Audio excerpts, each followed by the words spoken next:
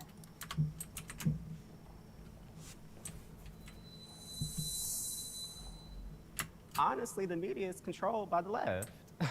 I really never see any positive light shine on conservatives or right in the media ever, unless it's right-wing media. And to your point, what I think is really interesting to even just look at the conservatives who are here today, it's a pretty diverse bunch of people. And when I was on the left, my characterization of conservatives was like white, heterosexual, old man, and to having moved over that space and see, oh, there's way more people who just happen to have conservative beliefs, or maybe they don't agree with some of the woke stuff that's happening right now. I think we are often mischaracterized. I do agree that right now, ironically, it seems like the left and the farther left have more kind of corporate media control in terms of how images are displayed. So you're going to feel like if you're a conservative that you're not accurately represented, and the left maybe gets some more fair representation. But on platforms where conservatives run things, holy Christ, are people on the left completely and totally misrepresented. Like, how many times have I heard these stupid quotes from the WEF where it's like, oh, you want us to rent everything and own nothing, and you want us to eat bugs, and you're on your 57th booster shot. Today, if anybody's ever listened to Rush Limbaugh, Michael Savage, Billy Cunningham, like any of these people, these guys are not giving fair, accurate representation to the left. Their voices just tend to be more marginalized or smaller now in media because of how much corporate control kind of like bows to the woke agenda, I would say. I'd like to push back on that just a little bit. I agree with a lot of what you're saying, but when it comes to right-wing media, maybe platforms like the Daily Wire or PragerU, they're very open about the fact that they're conservative. A lot of the mainstream left news, they'll present their opinion as fact. But like someone like Ben Shapiro, he'll tell everyone, listen to my show, listen to Pod Save America, figure out what you think is right, and you could figure out the facts based on what we're both saying. You don't see that as much from the left. I want to push back on that because Ben Shapiro has stated a lot of opinions as facts. I don't think I think that there are better examples to use in the Conservative Party that are more open about being opinionated, but Ben Shapiro is not. Yeah, or Michael Knowles saying transgenderism should just be eradicated from society. It's like, so now y'all are really giving them a bullet to use against us. It's the culture war bullshit. Yeah, like, culture war it's bullshit, just yeah. like that's what I'm so sick of between both sides, because I do think that both sides are misrepresented within media. They went way too hard with the Bud Light thing. I'm like, let's let it go. Especially on this topic now, I think in 2020 we all can agree every news station, besides most conservative news stations and podcasts, were posting black squares and saying that they were black people. But now, you know, what's going on with Israel and Hamas, you see some media companies taking the silent side or firing correspondents on CNN like Mark Lamont Hill, or firing other people on MSNBC if they have a neutral stance. So I agree with you. I think it's a cultural war on both ends, right? You have some liberal apparatuses who don't agree with some things that some liberals say. Same with the right and how they did Tucker Carlson. Both liberal and conservative media, even if they say they're blatantly stating facts, they're failing to contextualize those facts, because a story presented with blank facts looks very different when you actually hear like the build up and like really see what's going on underneath. Mainstream media tends to misrepresent conservatives. We all can agree on that. But what they do very well is they misrepresent liberals in a positive light. This is fine. We can all remember news anchor going, this it's a mostly peaceful rally and there's a building burning behind him. They've misrepresented the other side, saying, look, this side is all sunshine and rainbows, everything's fine, pay no attention to those people being hurt in the back. And instead of actually elevating people who were advocating for peace and saying, please don't destroy these buildings, they focused on the destruction and everything else, but not the actual destruction. So I see both sides being completely misrepresented, but misrepresented in different ways. The right being ignored and cast out as crazy, and the left going, we're the shining example of tolerance. Look at us. When underneath the surface, we see the truth. Rest walk. The American dream is still alive. 3, 2, 1.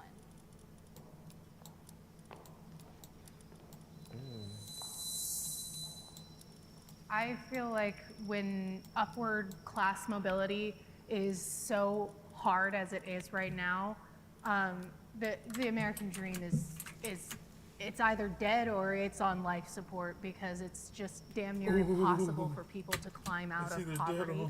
Everyone thinks that they're going to be the next Jeff Bezos. You're closer to being on Skid Row than you're ever going to be to Jeff Bezos. I think the American dream has become the American memory. Like, I was thinking about this just outside of politics. Like, you know how a lot of people have nostalgia for like the past and stuff. It made me look at America, and it's like, we're not gonna get back the America that we were post 9/11, when everybody was a little more unified outside of the Patriot Act and everything. We're not gonna get the America where all races could get along without people saying, oh, you're culturally appropriating, you're microaggressions, all that little stuff that keeps us divided. I don't think we'll get back to the America that we grew up in. I honestly don't. Like, I want to be optimistic, but it's hard. I guess I just don't know that that's the necessary point of the American dream. I think it shifts and it changes, and it takes on the context of the time that it's in, where we had that sort of old school nuclear family, house with the white picket fence. That's changing with technology and corporations buying up properties and things like that. But I don't think the American dream is dead. I think it's taking on a new form. I think still there is no better place to be, no better place for progress. And as you watch people in other countries, what are they influenced by? They're influenced by America. Where do they want to be? They want to be in America. So it speaks to me that the dream is very much still alive. Opportunity is very much still alive. It just looks different. The dream or the idea? The dream. The dream. Yeah, I agree strongly with what you're saying here. That dream of being able to buy a house, having the nuclear family, being happy, that's still my view of the American dream. It is harder to attain, that's for sure. It might be dead here in California. It's not, I can assure you. Yeah, leave California. Living in the city is goddamn terrible. Can be like real. The more I've experienced life, the more I feel it is a little more on the dead side. Like, it's like this idea that we're taught when we're growing up is that you work the hardest, you're gonna get the most, right? Like, but that's just not true. Like, and that's not the world we live in. And I know it's a little pessimistic. As I said, like, I want to be like the poverty cycle breaker in my family, but it's like, it feels next to impossible sometimes. It may feel out of reach, but I started my adult life with $35 in my pocket, and I was a runaway because my parents locked me up. I saw them achieve the American dream of having a home and having beautiful children. I wanted that, and I worked hard. And now in my work in real estate, I see people achieving the American dream all day long. Sometimes California is a little outside of our price range. We got to go to another state. But that potential, that idea that I am free to choose to get a home, choose to get land, choose to start a business, that is still here. And I wholeheartedly believe that the American dream still rests in our hands. We just have to be strong enough to take it. I think for individuals who immigrate to America, the American dream may still be alive and embedded within their spirit. But I think for BIPOC folk that are within America, the American dream is sort of a memory, and it's becoming less vibrant due to the housing crisis, due to, like you said earlier, gentrification, due to the lack of education. When the American dream was first, promoted in the 1960s, Reagan, Nixon, they funneled so much money within the American economy for people to go to college and not worry about it, for people to afford a home and not worry about it, for people to get a car and not worry about it. Be able to work a minimum wage job and support a family. Thank you, but now, since there's so many instances of people on the top, making sure they hold that wealth, we see so many BIPOC folk in America suffering and not being able to get to that middle class, right? The American middle class is no longer here. So you're speaking just from the BIPOC perspective, not American. I'm speaking just from the BIPOC perspective. Isn't like the American dream supposed to apply to everyone? And I think that's the issue. It's like, when I heard you, I'm like, I think that's amazing that like some people do have the access to move and stuff like that, but like, what do you say for those people at the bottom who are working so hard and they can't? Like, they I feel like a lot of the views you have of the American dream get so politically tainted that one of the things that sucks is for the cool things that are happening in America, you can't even take credit for it anymore. I hate that I chose like the most politically divisive topics, but like, for instance, like I personally think the COVID vaccine, that was a huge success of United States innovation and capitalism. I think our guns are really cool. I think that's like super awesome. You can shoot awesome firearms in the United States. I'm a proud gun owner from Nebraska. It seems like for all the things that exist that are good, we can't take credit for them anymore because all of them become so heavily politically divided that we start to have this huge doomer outlook on everything. I think it's really hard for some people to have that optimistic outlook when there is so much in the way. Like as a disabled person, we're still forgotten about with marriage equality. We're still forgotten about when it comes to health mandates. For a lot of people who live this every day, for us, the American dream is dead, and it's been dead for a while. I just think, like, as a friend, the fact that we're all here and like clothed and fed and have water, and we're here discussing ideas and like how to make this country a better place, to me, that completely signifies the American dream. We are currently living it. That's like, as you said, like a really optimistic view, like, oh, look how far we've come, but what if that's not enough for those people right now? Like, that sucks for the people living right now who don't have what they need. That's the beauty of America. We are free to succeed or we are free to fail. It's free to do whatever you want. I'd rather be here. I'll just say that. I'd rather be in America. Right. Yeah, I don't know. It depends, yo. It really depends.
chill music.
Let's go ahead and check this. Oh, I can't check. Where can I check this? Yeah. That's good.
actually, okay. Before I get them, yeah, let's get stone and wood. And make that ranch.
Let's get that going.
Do a mix of both of them, like of the two good ones.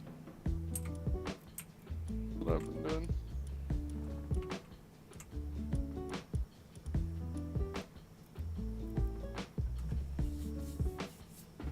Need wood and more power fluids.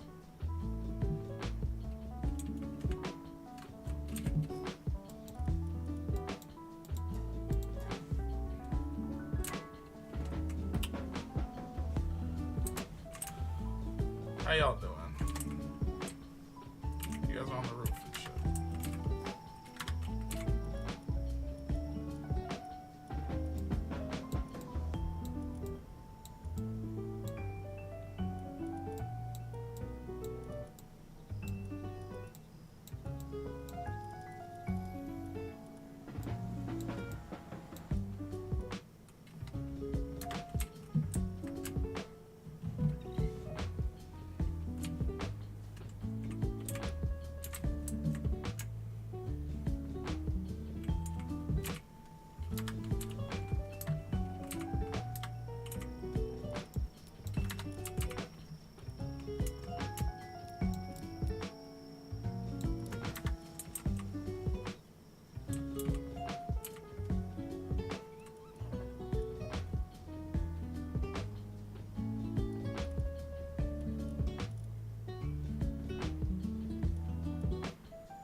That's perfect.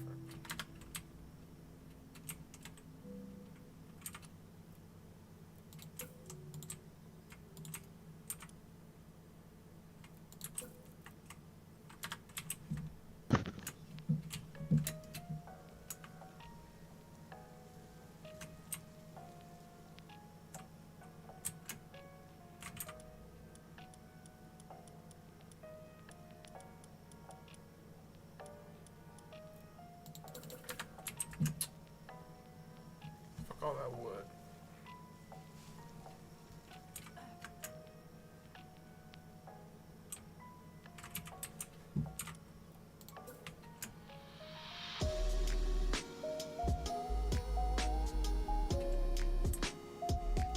Oh, shiznit.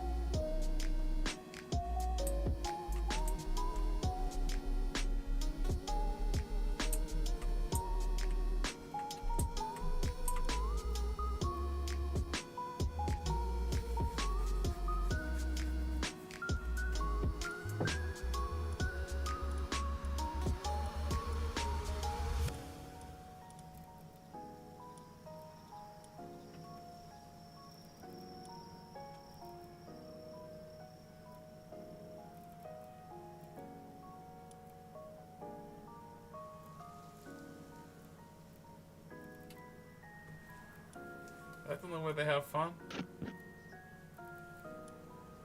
For now, I guess. Do pals have fun with the training dummies? With that decoration. Let's see, actually. I should be able to unlock some stuff, yeah. Training dummy shaped like a pangolin. Like, does it help anything?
What's I don't know why I don't even have anything that makes cement.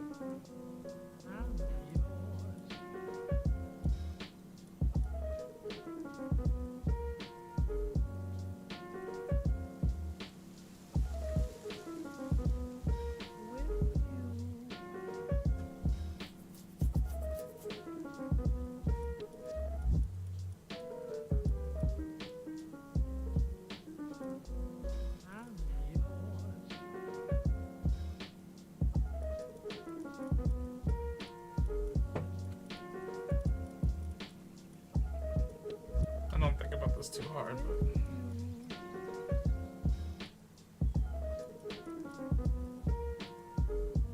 yeah, I'll do that.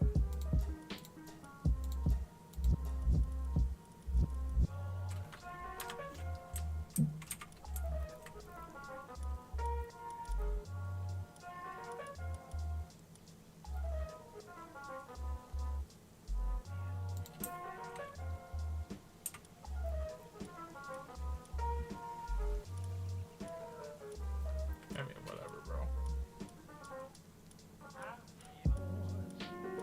I think it's decorative like the sign, yeah.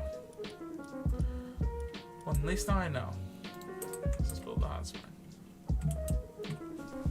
Oof.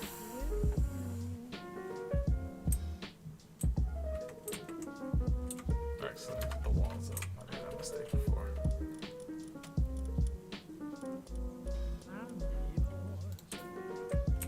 Why is this shit so hard right now, though? Pause.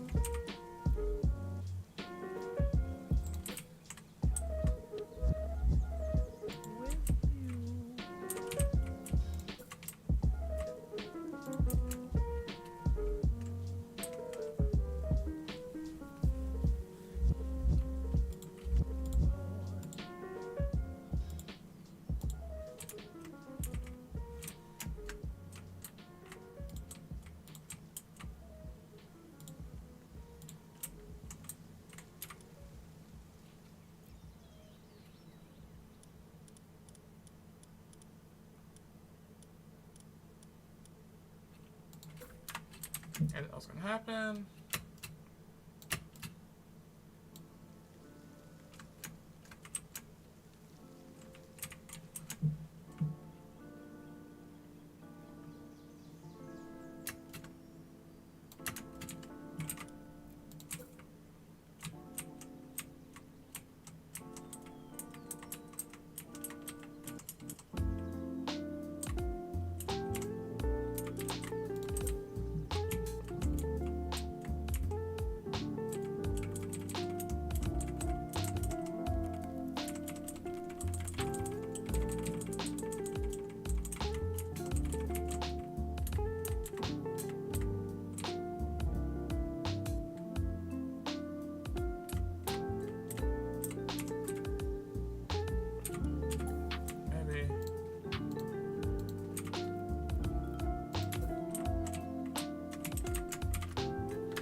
I've returned again?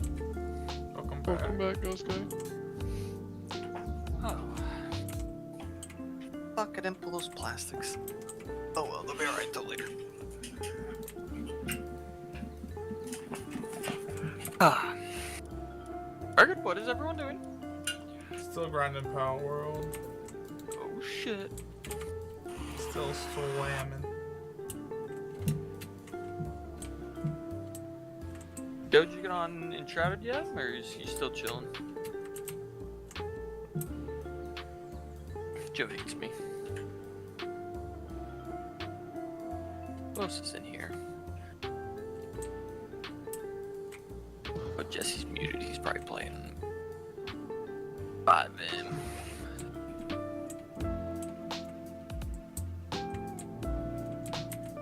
Ah.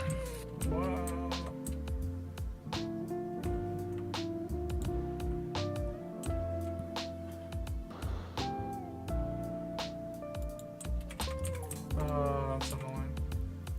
Just slightly.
Holy shit.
Dude, we freaking coming up, bro.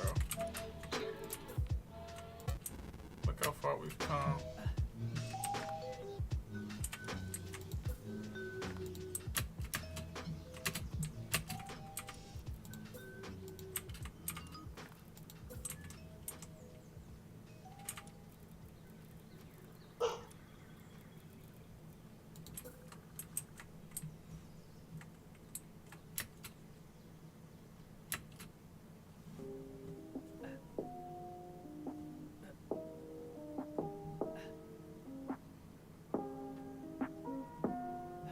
Are these stairs?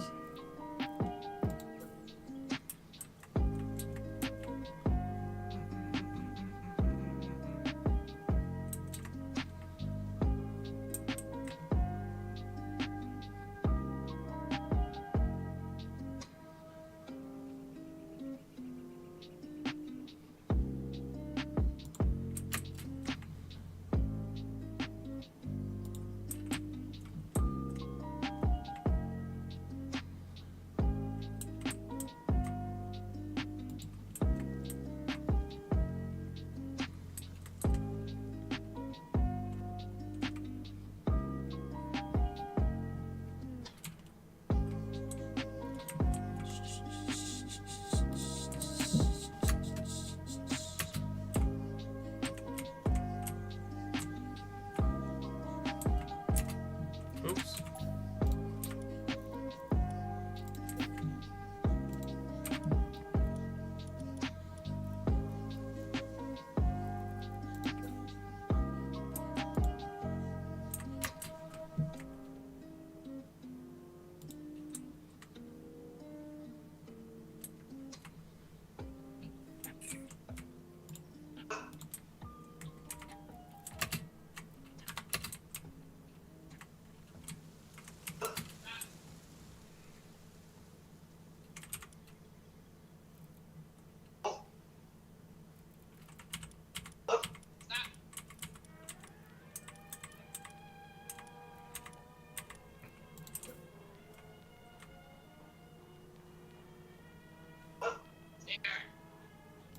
Yeah. Falling into love hurts just as much as falling out of it. But I'll scrape my knees and scar my sins. I hope you never doubted that I'm down for you. Wanna hit the town, make it loud, be a clown for you. Or maybe we could be a Romeo and Juliet, except without the age difference, and we can forget the death. Cause this is love at first sight.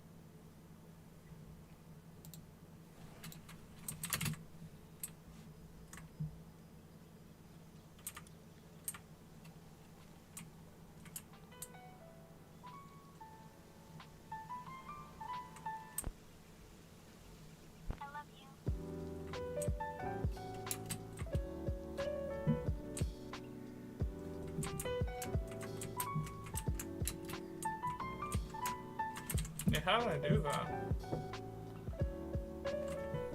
Oh, was it because of the... Yeah.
Careful about it. Got it. But you can do it, it seems like. So let's find out.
What is this bullshit, you know? Why do they think I want to listen to this garbage? Oh no.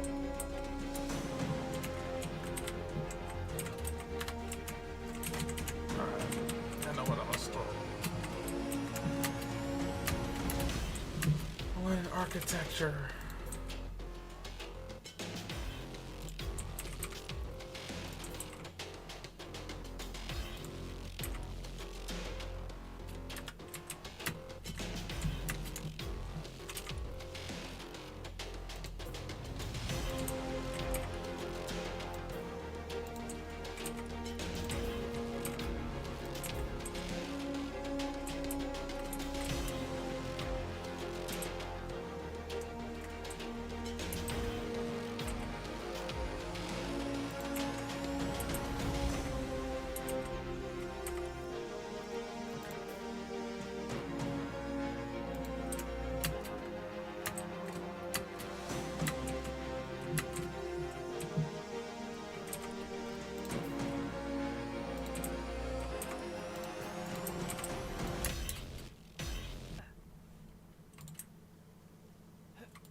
Done with whatever that was. Look at that. Now we're done with their bathhouse.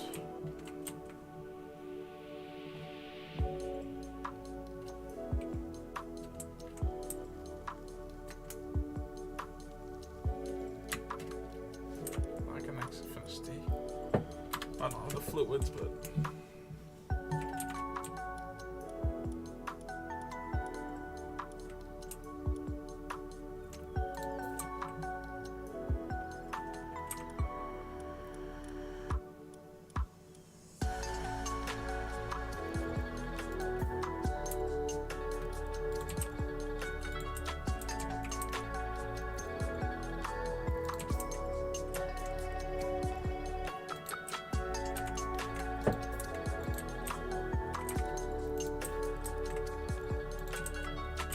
Oh, actually, that was raw. That'd be raw as fuck.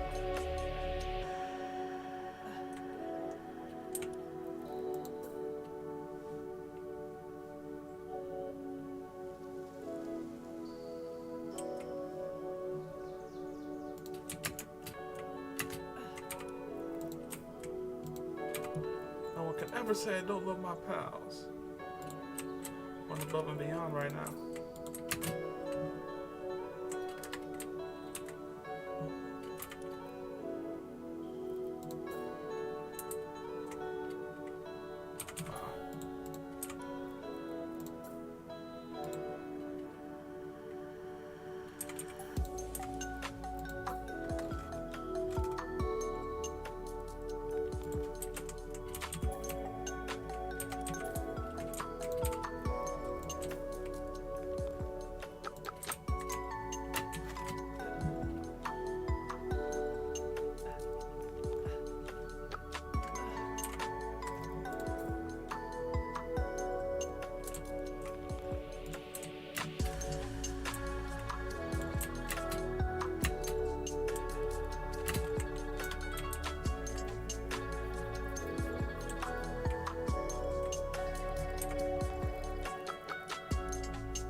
Overeating, I mean, that's fine.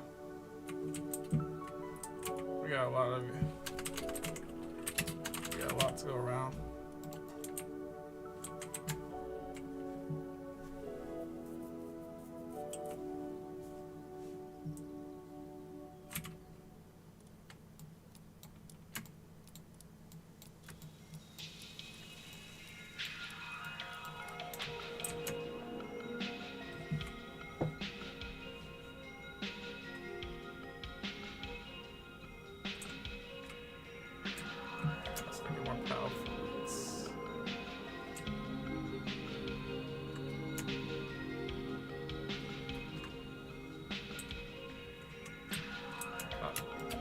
Okay, teleport.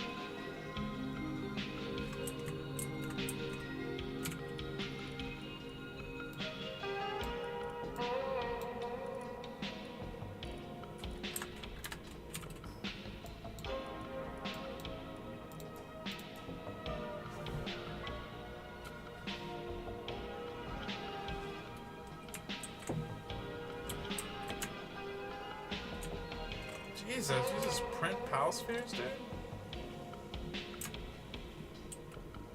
I'll take it.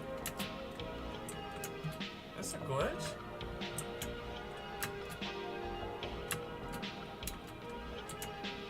PAL spheres and arrows, the fuck?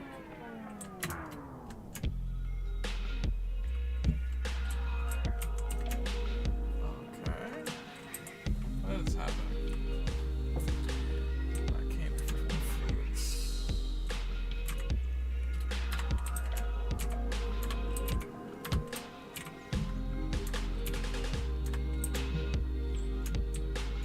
Can be kind of a bitch moving everything over to the other place. Kind of like real life, right? But I know this day would come.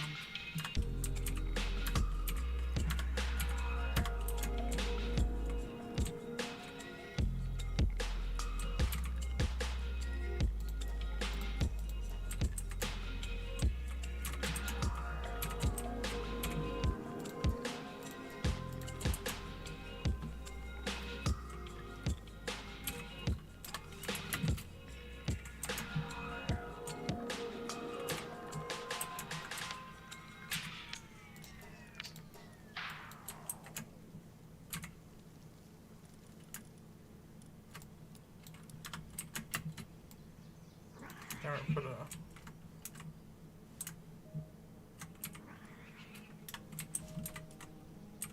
How much wood do I get?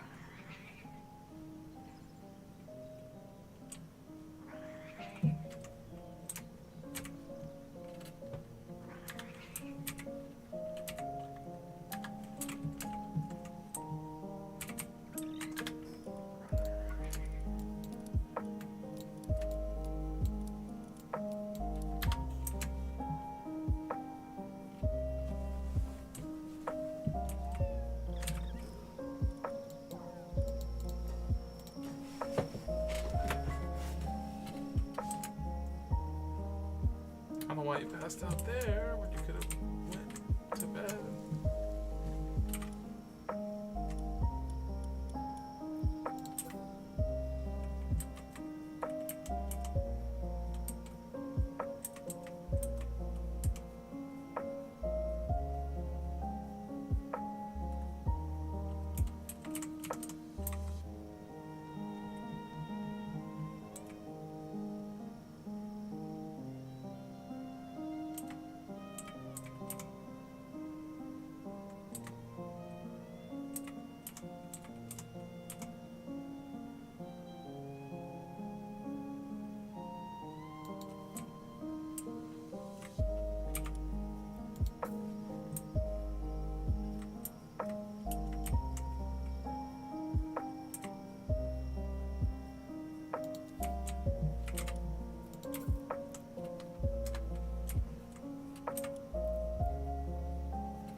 These are all wild dinosaurs. I thought these were like my peeps.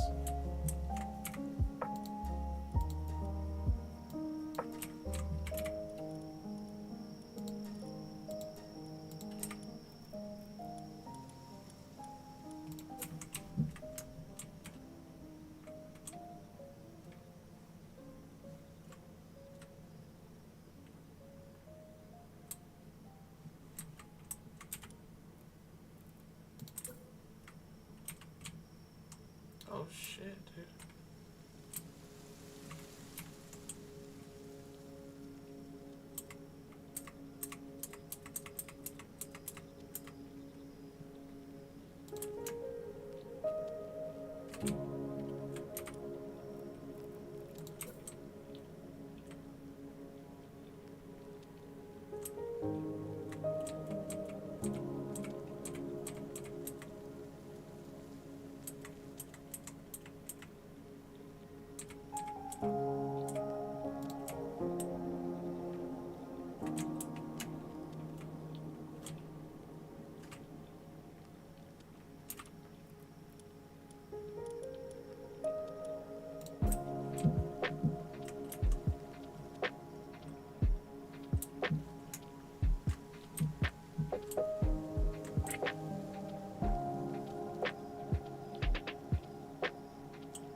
mansion sounds better than the mantation. We're going with the plantion.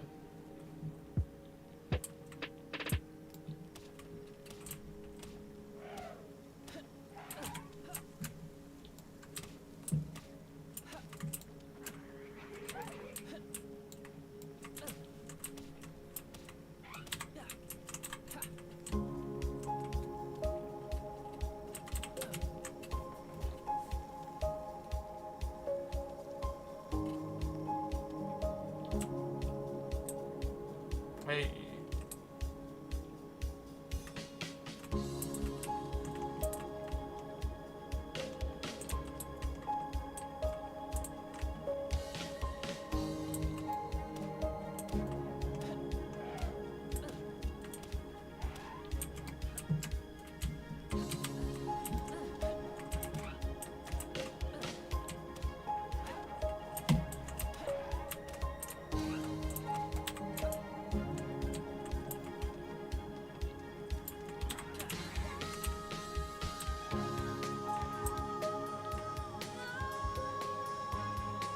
What the actual fuck, you know? What am I listening to?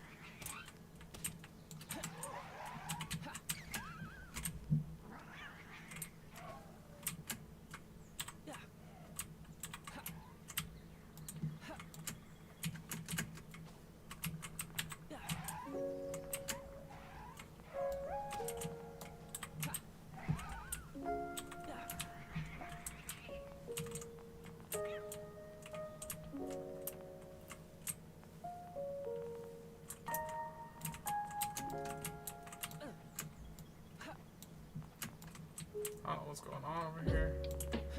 Oh, you guys are my friends. Oop. What's going on? Somebody died. Did I capture all that nonsense that I need to? It's a blessing from God. All of them are just sleeping here. It's like, yeah, I did. That's fine. You don't have to die. You're good. Congratulations.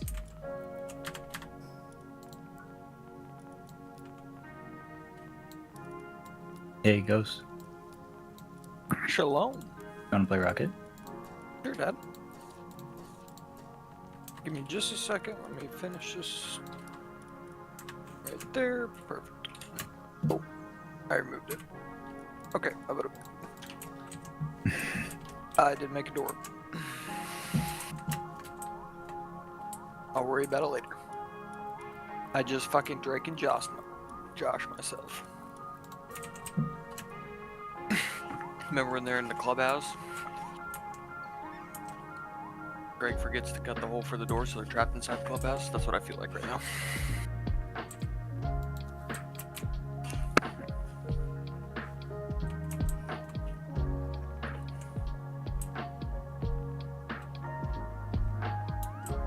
I'm gonna smoke a dab real quick, Dab.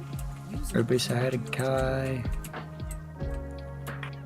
Hi, Kai. What's up, bro? Oh, is this? I forgot. This is Kai, the guy that doesn't exist.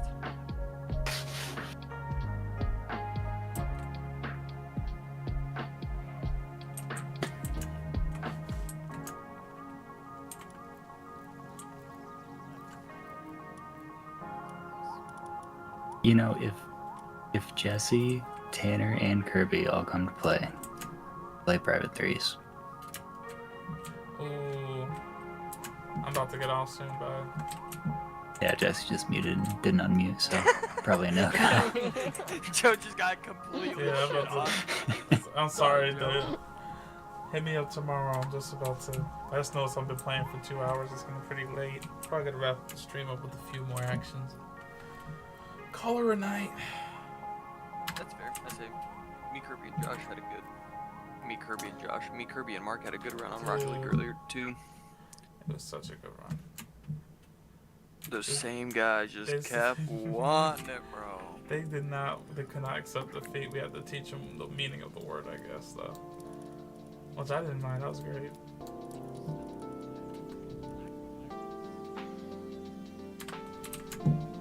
Put that fixie. Don't do it. Just need more wood and fiber.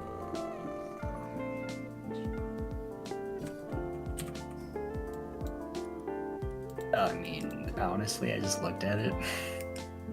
That's kinda dope. I hate that it's a purple fennec.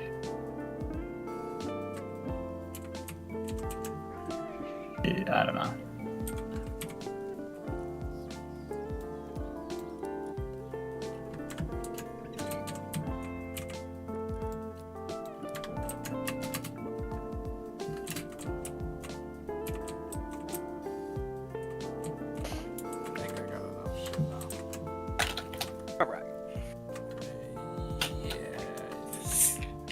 Well, you guys ready?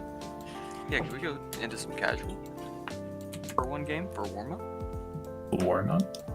Yes. Ghost, what rank are you in threes? I don't know. Aren't you like Diamond 2, 3? Champ something. I saw the purple. Oh, nice. Oh, yeah. I'm assuming it's just Champ 1 though, so I'm not gonna stroke my own ego. It's probably Champ 1, Div 1 or Div 2.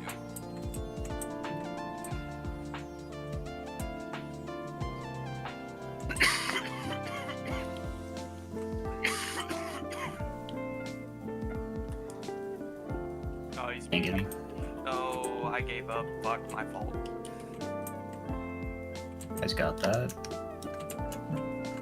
Easy touch. Nice. Okay. I couldn't get any forward momentum.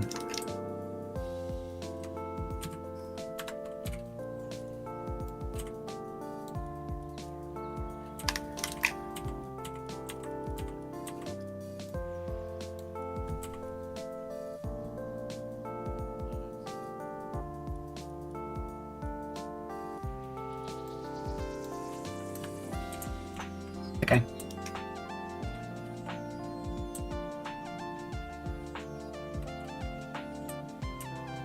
I'm going again. Out to mid. Okay. Oh, I'm falling towards it.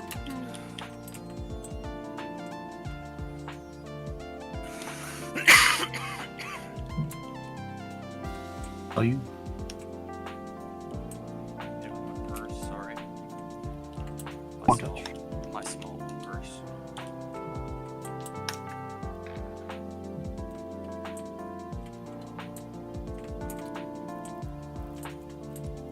Oh, sorry, Joe. Are you good? Paladin, that's what I needed. Is it up to me? Off the wall, One more? up to you. Oh, my fault. See, this is why we have a warm-up game. I suck, but his buddy fucked me. Good demo.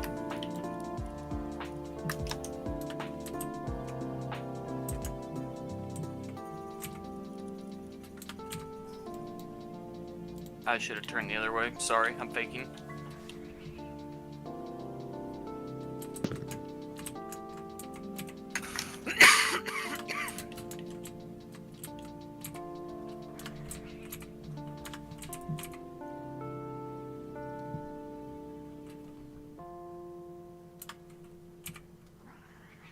I'm cross. Yeah, goes there. Yeah, but I hit it with my Nice purse try. again. Oops, sorry.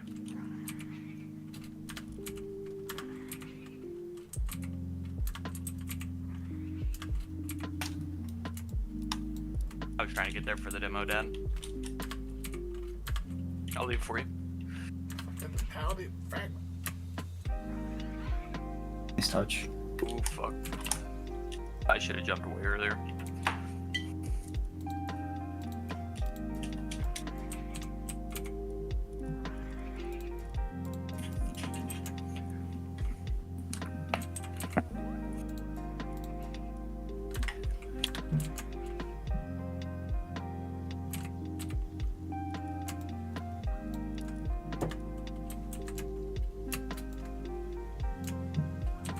Sorry. I fucking just, I need the warm-up game. Trust.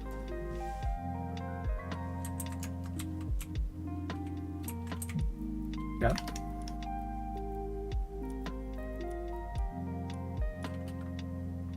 What did I need? What was I destroying me.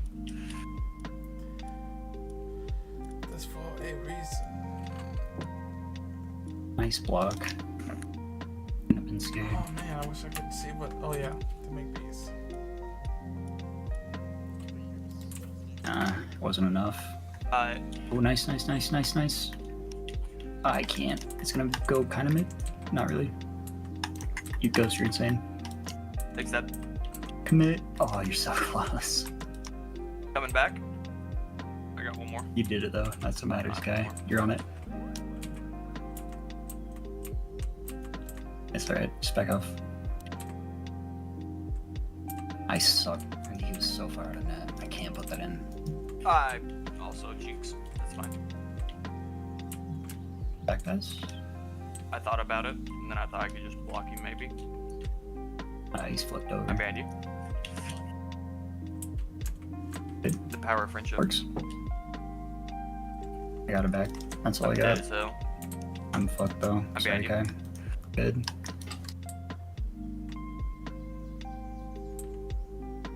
Well, don't have much. Oh, I got it.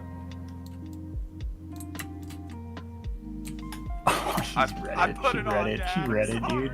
How do you read that? Sorry, guy. I had better than that. They don't have it.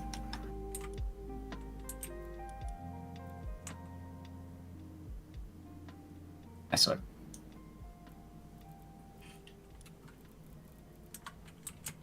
Guy with the carry?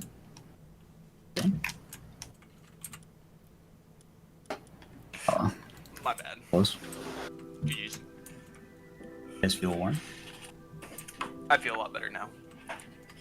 Warm. That is a beautiful Rocket League name, to be honest with you. That's kind of, yeah. Oh, that's their club name too. It's even better.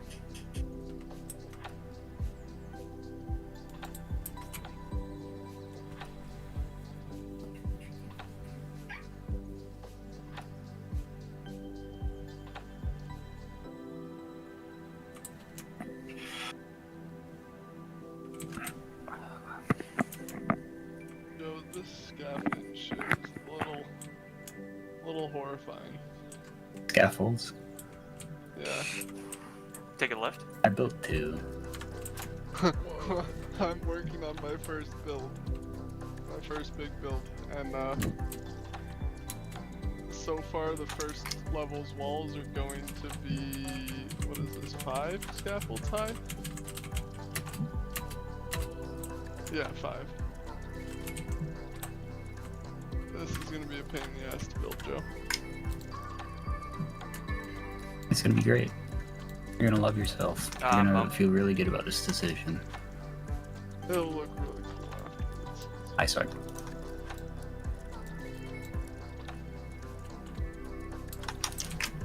You're better. I suck.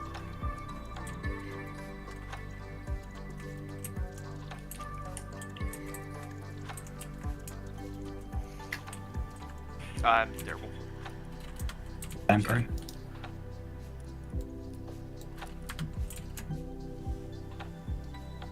Should've went up with you. All good. You recovered. This fucking... Yeah, you just back off. Ooh, sorry. Resting me up.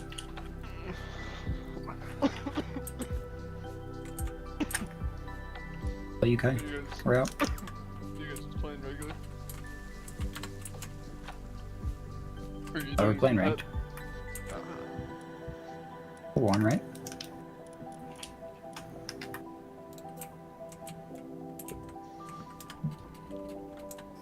Fuck, I'm centering. Kai's got it in him.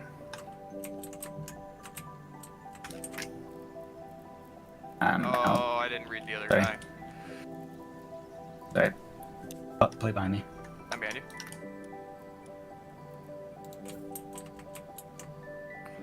Oh, I got it.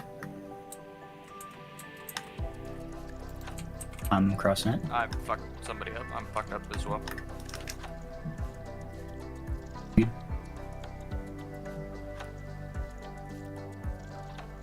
Let him fuck it up. Great.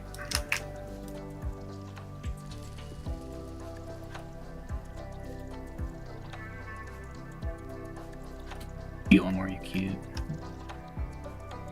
Oh, I went through a fucking bump. God, it might have. It was probably off. It was. I think it was off. I went through a bump to try to get there. I suck. got it way too early. Damn it. My fault, Joe. Ghost. I'm being honest. That one was off. It's alright. Yeah, but it could have kept it down there. It led to the score. Like You were close to the redirect. Oh shit. Ooh, that was close. I am scared.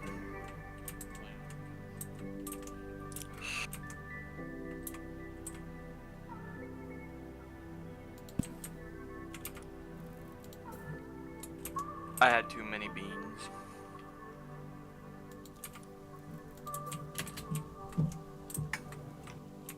Oh, just bump me, don't demo me. Fucking.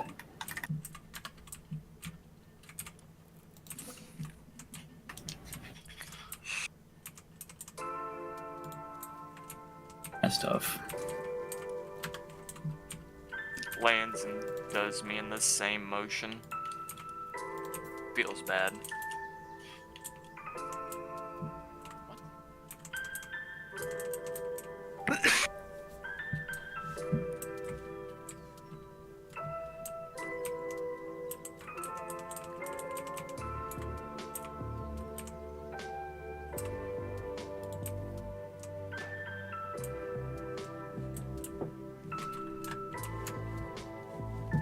Big bounce out, I'm not there.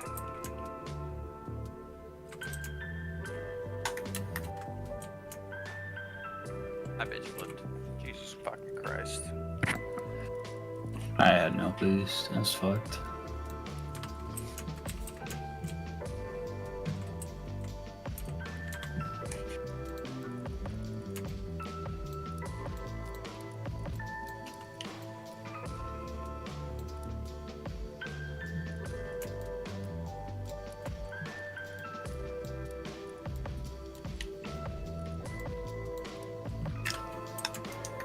I did not have the boost. Bad.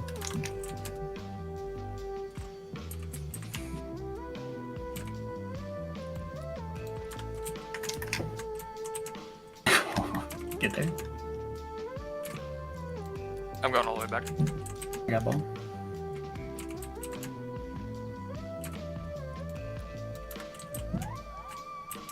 Shit. Behind you. He beat me. Thanks. Excellent. Shot, Joe. Oh. I turned into you. You just drove in a straight line. I was trying to calibrate, bro. You didn't help.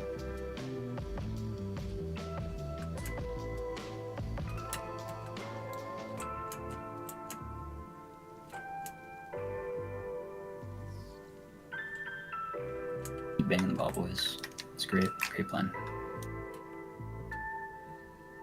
I got one more. Yeah. I have Alright, several if more, it's you. sorry. Nice try, nice try, nice try. I'm gonna turn you.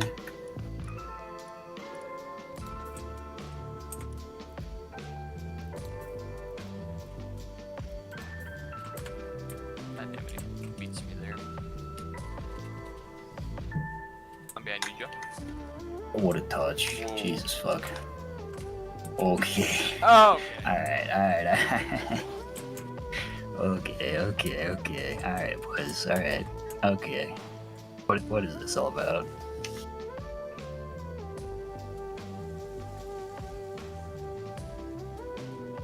Bro, they just bent me over that game.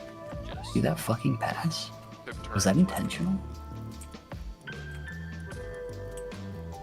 That felt intentional.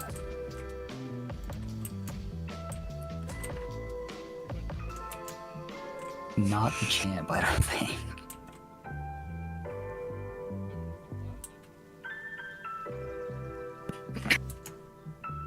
Bro just peeked.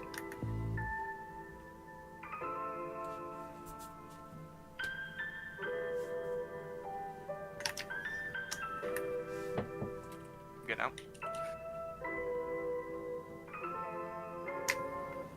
Gonna be awkward for him. I backpassed it too much. I wanna be opposite corner. I suck. All good. Blade towards me. I gotta fucking set up and pay attention. Fucking terrible. Sorry, I didn't see you. Yeah, it's I didn't late look. night. The sweats are out. Oh, I don't touch there. I say you hit it all over my screen, Dad.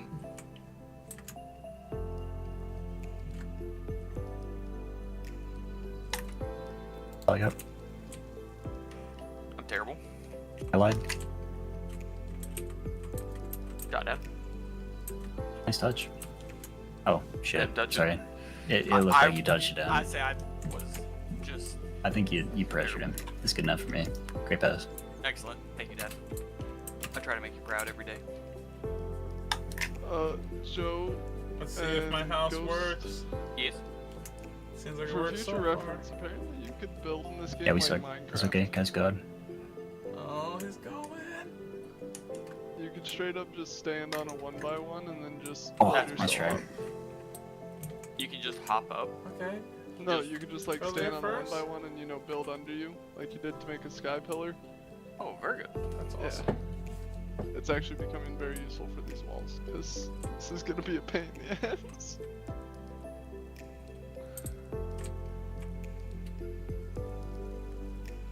He's beating me. He's helping me. You're the greatest. I even gave up on it because I like see him jump and I'm like, oh, I'm beat. What a guy. Just Fucking right, dude. okay. My fault, Joe. Alright, one more Alright. test. I am centering it though. Alright, they're not playing back. Oh my god. I knocked it down. Out for Kai. Nice try. Out for Ghost. Nice. Nice work. Good Good read. work. That's some pressure.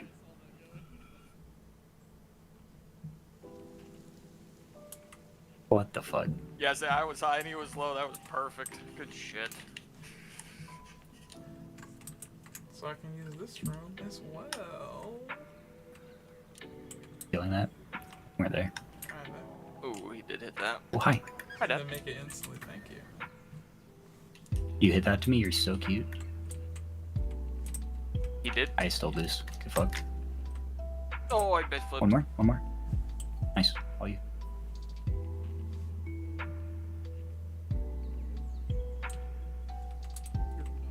Ooh. That's I'm gonna take it back mid. They are. Back mid. I fucking hate this goddamn game.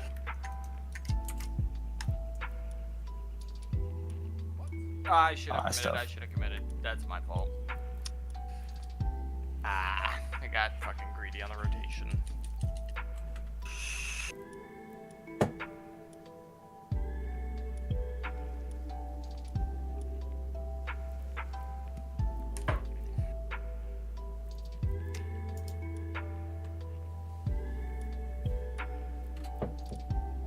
Oh, if you committed to that, I would have loved you. Saki man yelling at You saw it too. Where's the Saki man? He's yelling.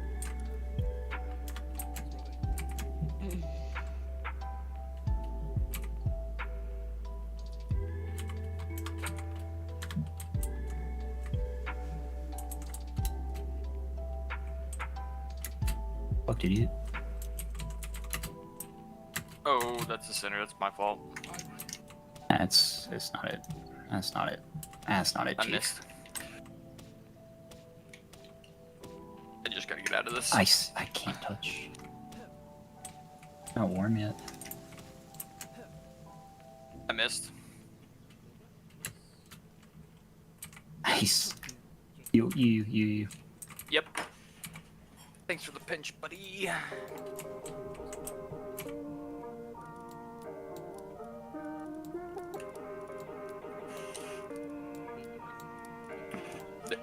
Yeah, bro. They're my best friends this game. I'm not. Go stay up. Alright, nice. Okay. Nice. It's huge.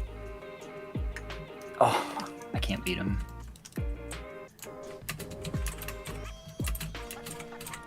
I'm sorry. Oh, you go. Tough. Base spot. Letting him lose to help.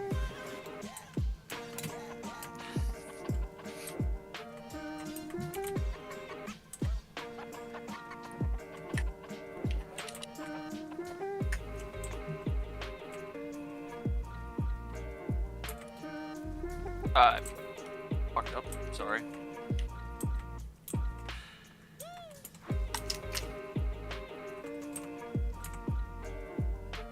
Do I want something up here about? Oh, you're so Wait, close. Fucking. I thought he was gonna commit. I was gonna get some kind of crazy dunk. Oh.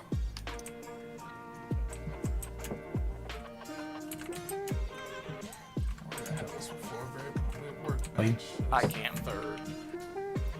Alright. Fine. First floor, second floor, third floor. I have 4 floors of this bitch.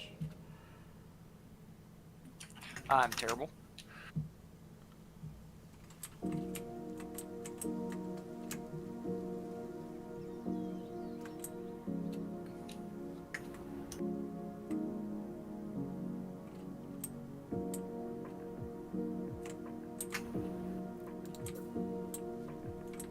Nice ghost. Oh, I'm sorry. Secured. I took it away from you.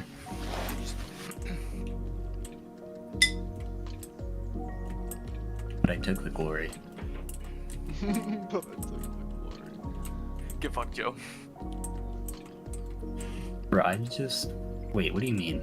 Ghost? Come on.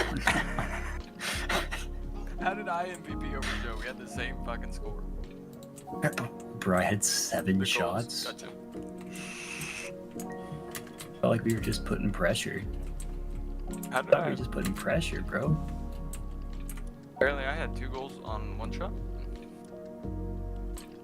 Which makes sense. Oh yeah, because the guy fucking hit it up into the ceiling for me. I forgot about that one.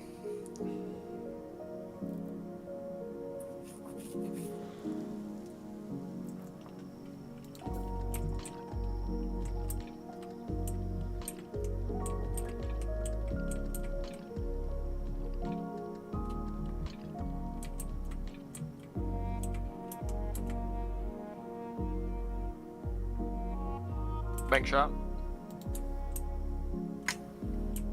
And dribble the ball in front of that more pussy. Nice. Shot guy. No. I was coming to give you a big fat kiss. Mark taught you that lesson yet, Ghost? What's that? Dribbling the ball in front of that? Yeah, he... actually, he made me feel good about myself the other day because we 1v1, and he's like, damn, Ghost, I'm actually gonna have to sit up. Because it was 0-2, I come back and make it 2-2. He scores twice more than I score twice more. And then I take the lead 5-4, and I'm like, daddy. Let's try. No, it's fine. Anyway, it ended like 12-5, but...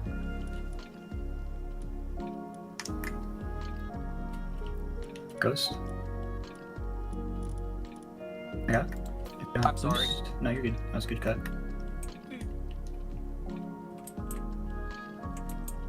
Nice. Can't read these kids. That's my excuse. Not a very good excuse.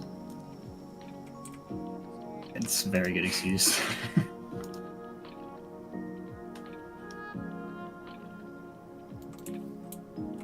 They don't touch, they touch. Oh god.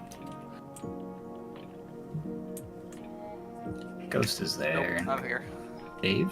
8th place? Whatever your name is?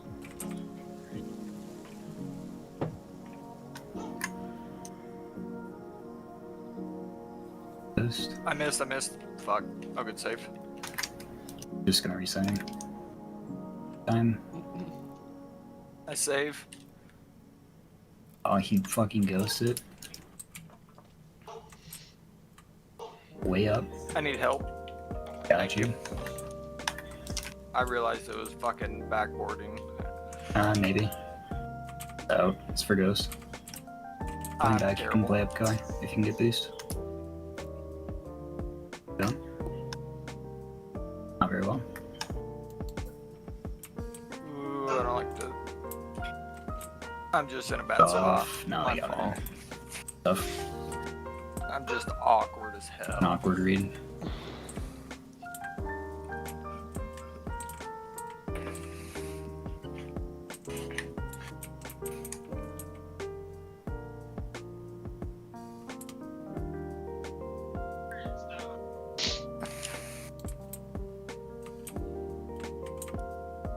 What the hell is even this? That was close. Oh shit. Feeling that back boost. There's mid. You can turn. Okay. Alright. Maybe I gotta sit up. You know, honestly, I didn't think they had that. That looks so far out. I also suck. From where I was at, that looked weird.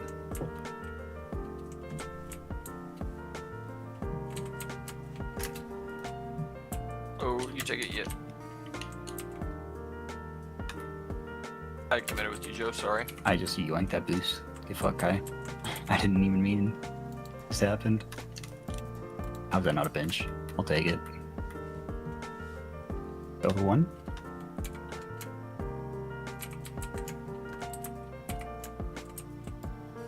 God damn it.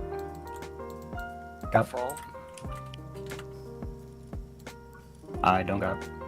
Thanks. I'm all the way back. Hey, he's not reading that.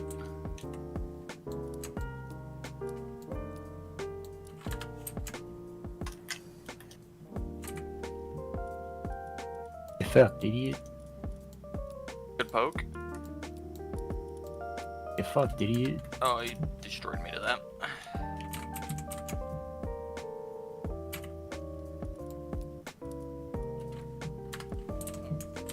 No, I didn't need it. Oh, Oh, we need that. He I fucking might dunked have the also shit out of pinched me. that in. I couldn't tell. No, I think it was the other guy. Yeah, who's... Yeah, off his wheel, that's what I thought. I suck, I fucking got dunked.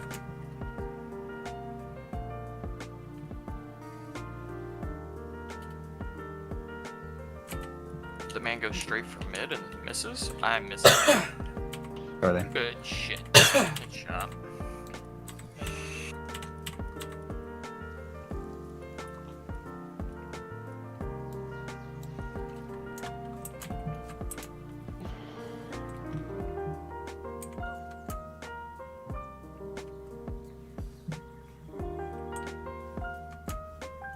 Fuck. Got a weird touchback. Oh god. Awkward for them.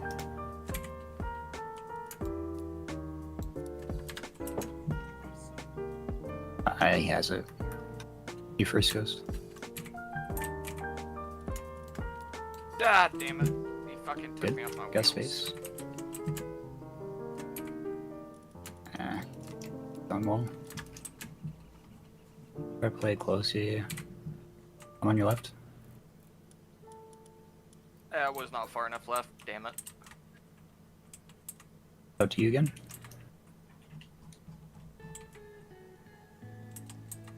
I'm just terrible.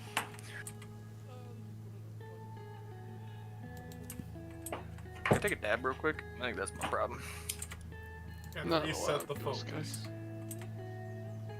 What if I told you it's not gonna help? It might help though, Joe. It's also the It's also the midnight sweats, yo. That is true. The midnight sweats, they live for this shit. They just got off work. Damn. They got a lot of angst. They're ready to take it out in the game.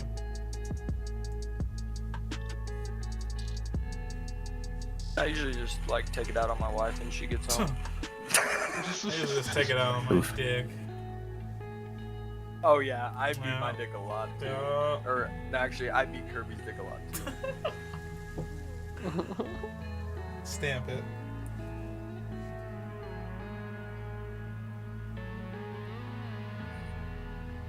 Alright. Take a dab, we're gonna get back on the right vibe. What we need.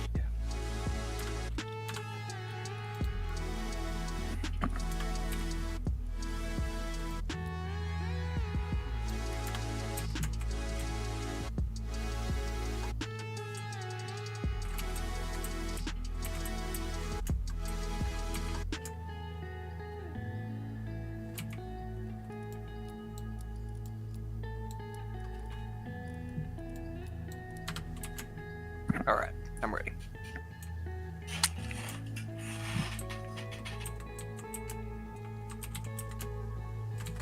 It's gonna help Joe.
Ghost? Yes. Ready? Yes. Okay. Ready. Go.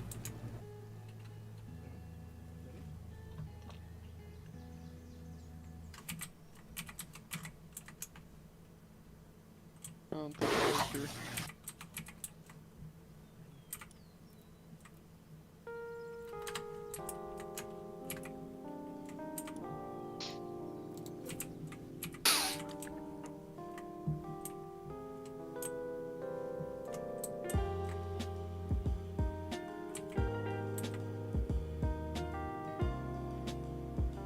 Terrible.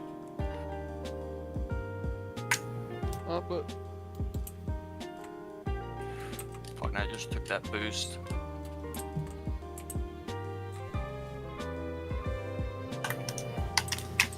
Sorry, Joe. Oh, sorry. Good shit, Joe. I'm all the way back. Up.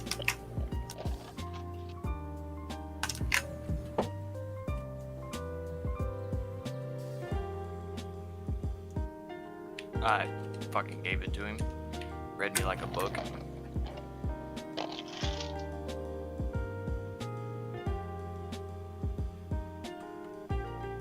Oh, I'm slow there because I ran out of boost.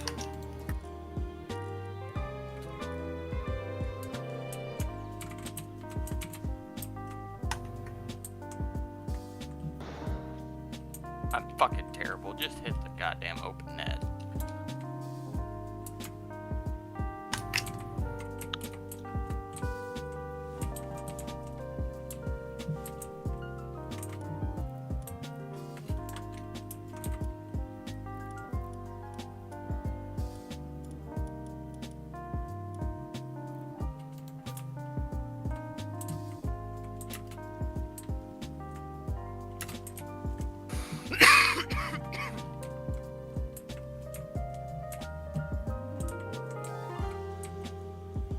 My bad.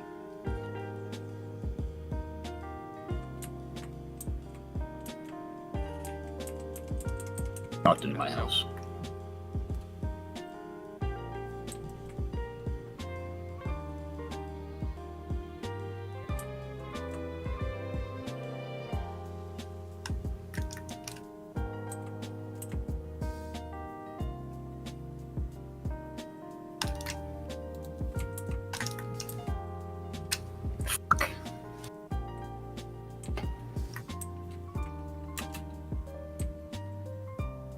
I'm fucking cheeks.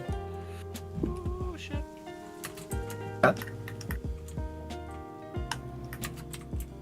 I'm turned around, Joe. I'm so sorry. I passed and then I've.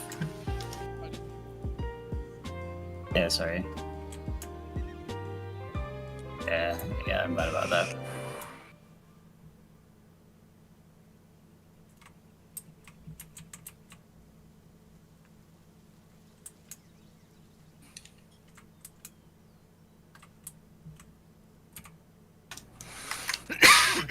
Dude, this game sucks. You guys ever not hear that? You hear that little rumor? Yeah, I feel you on that. Nice guy.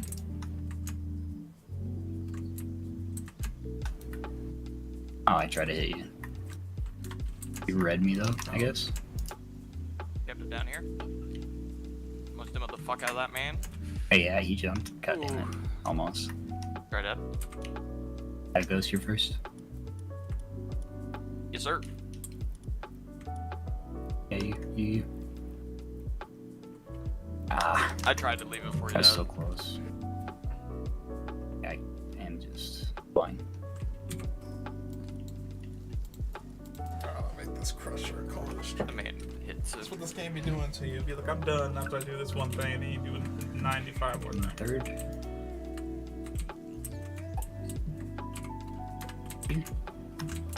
Okay, that's close. Try to fake. I see that. Jeez, look at all that. Bro. Okay. Oh. I gotta remember this. I almost fucking hit it. I'm fucked up. Okay, you can go. Kai, why'd you go? That's my fault. I'm fucking slow on a rotate. 'Cause the guy fucking hit me.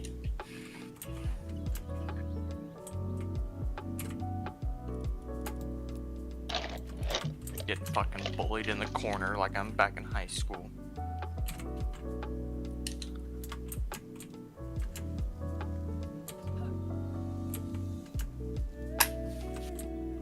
What the hell? Okay. Okay. Murph. Okay. I'm so fucking sorry. Jesus Christ. We'll have a time. Oh, fuck me in the ass, boys. Oh, if human says. Fucking washed. I do it, says Josh. Yeah. Well, no, we're still warming up.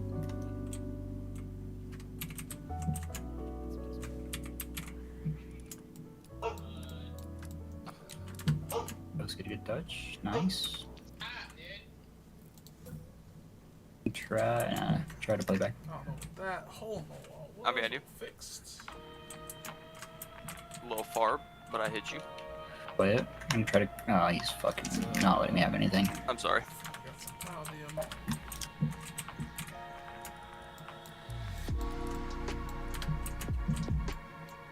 They're just playing keep away now. GG's. Playing like cheeks, boys. Alright, boys. I've barely got one more.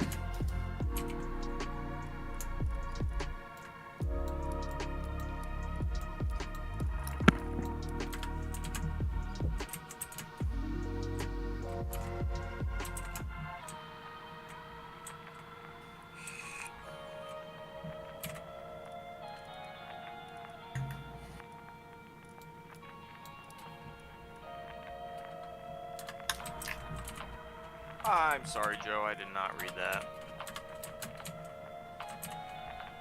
I don't really know how many paladin fragments are. Sorry.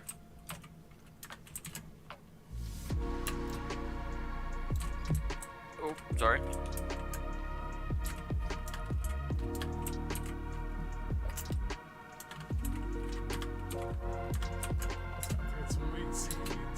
Okay, you're actually beautiful. I love the effort. Never give up, never surrender.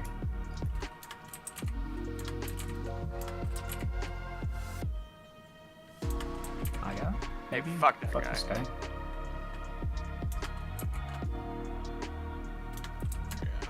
That's right. Oh, you. Get the old fashioned way. There. Damn it. I thought Palladium.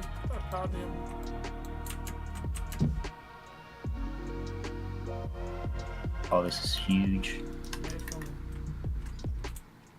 And I suck. Oh, did you get a block there though? Yeah, it wasn't good. Should be able to make a lot more than that.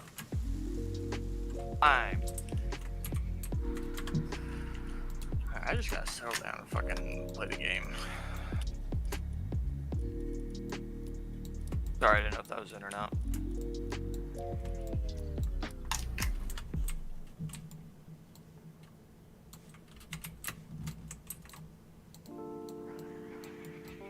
Jump a little sooner there, you score that.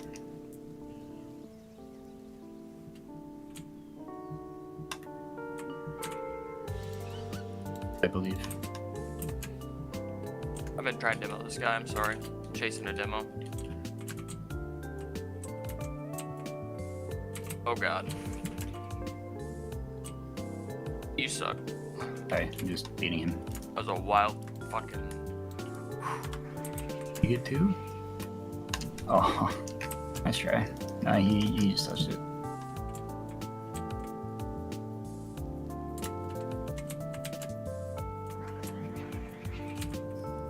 Oh, sorry.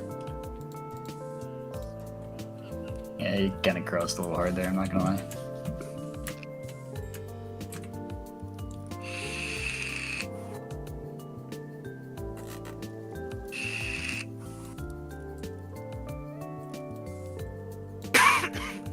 So next time we'll set go get some Paladin fragments.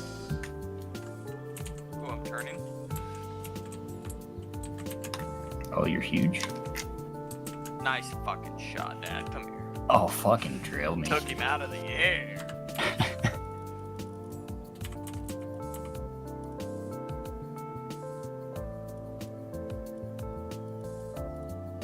Right in front of the camera, too?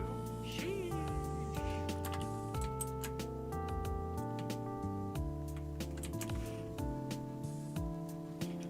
God damn it.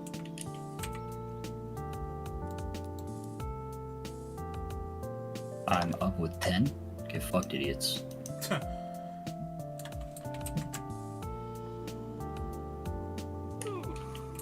Nice guy. Pretty clear. Oh A shit, I little can't hard on the old passer, Rooney.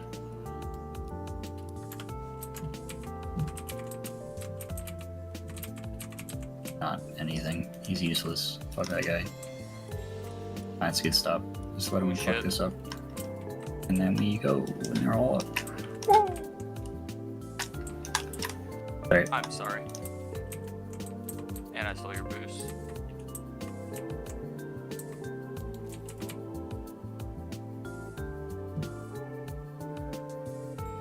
Behind you.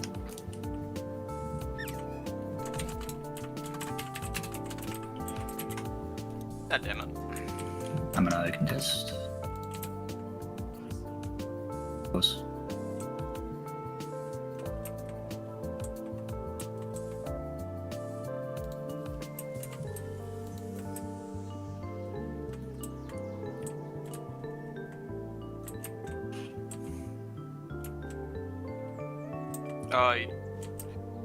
Got it. Nice. Never mind. Good call. Yeah, okay.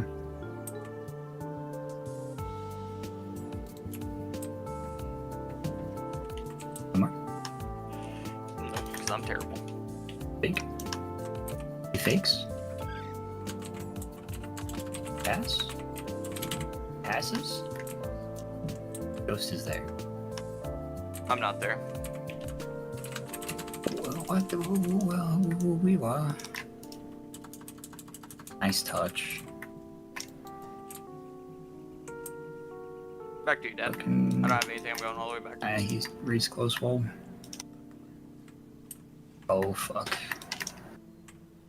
I'm sorry, Kai. I got one. Stay mid. I didn't have mid. Behind you, Kai. Behind you, Joe. Had to beat him. Hopefully that goes. No. I missed. I should have stayed. You fucking put it right to me. I should have just stayed. My fault. I'm putting it in. Was that your last one, Dad? Yeah. But it was fun. Losing MMR with you boys. Hey. I had fun. We're warming up, alright? We're warming up.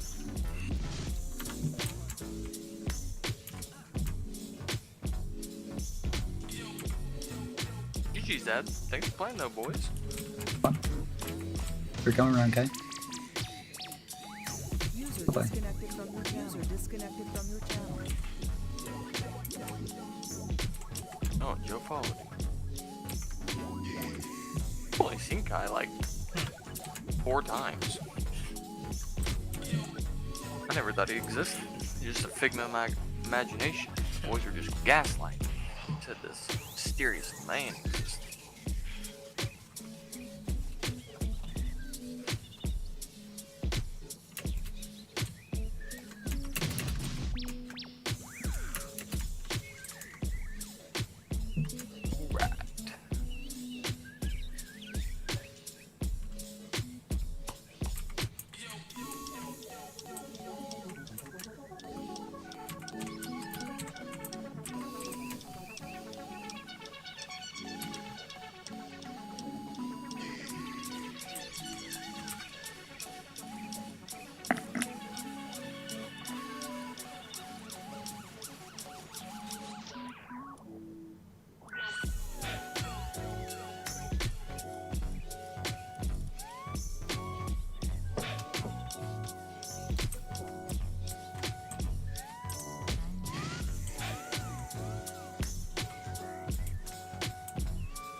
I'm gone for